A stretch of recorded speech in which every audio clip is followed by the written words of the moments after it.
ओम. वक्रतुंड महाकाय सूर्यकोटी समप्रभ निर्विघ्नं कुरु मे देव सर्वकार्येषु सर्वदा. या मंगलमय मंत्राने मी माझे आजचे निवेदन सुरू करतो.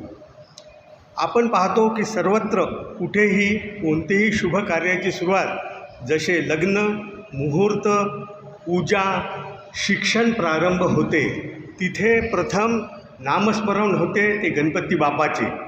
कारण ते आहेत विघ्नहर्ता, मंगलमूर्ती आणि बुद्धिदाता. गणेशाचा जन्म कसा झाला ते मी थोडक्यात सांगतो.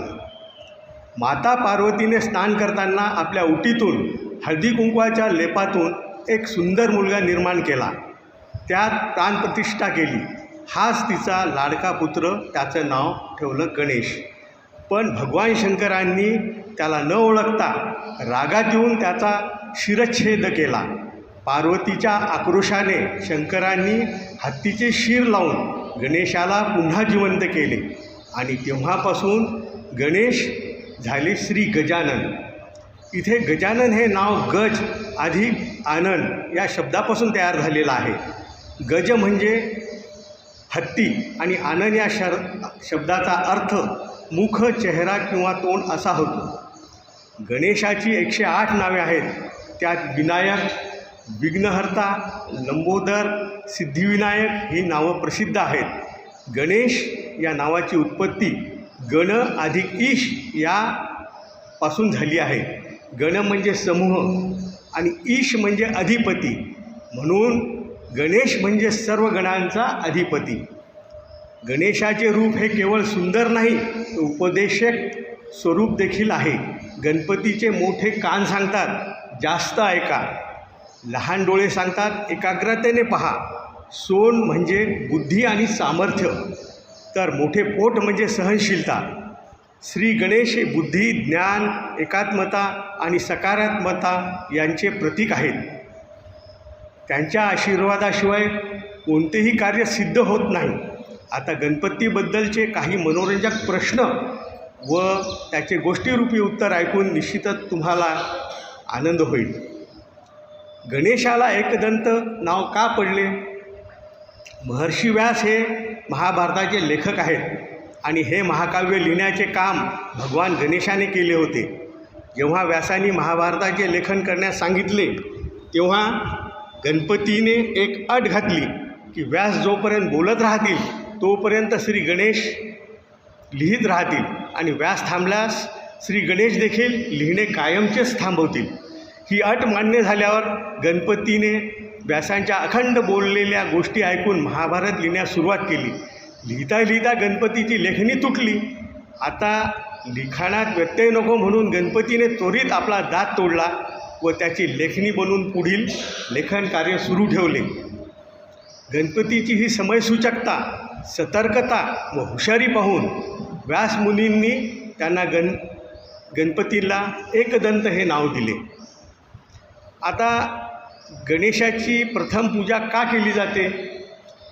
एकदा काय झाले, अग्रपूजेचा मान कोणाला मिळावा यासाठी देवामध्ये वाद सुरू झाला.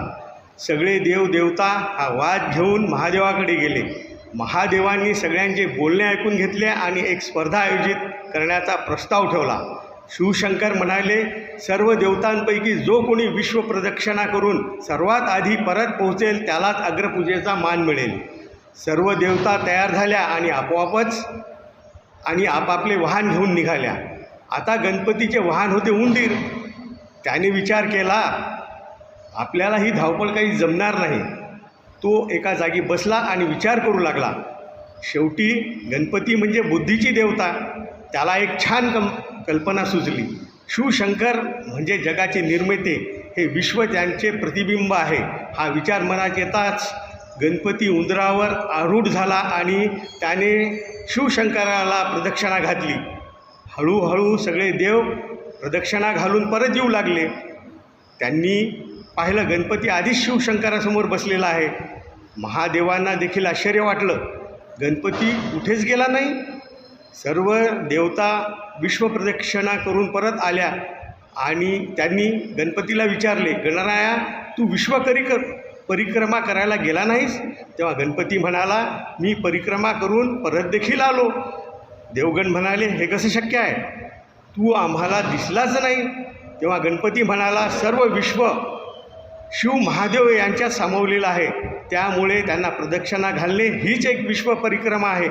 सर्व देवदेवतांनाही गणपतीचे हे बोलणे पटले, कारण तो जे काही बोलला ते निर्विवाद सत्य होते. अखेर सगळ्यांनी बिनविरोध गणपतीला स्पर्धेचा विजेता केलं आणि तेव्हापासून प्रत्येक कार्याच्या प्रारंभी गणपतीची पूजा करण्याची प्रथा आहे. आता आपण गणपतीचे वाहन उंदीर का आहे याचे उत्तर पाहू.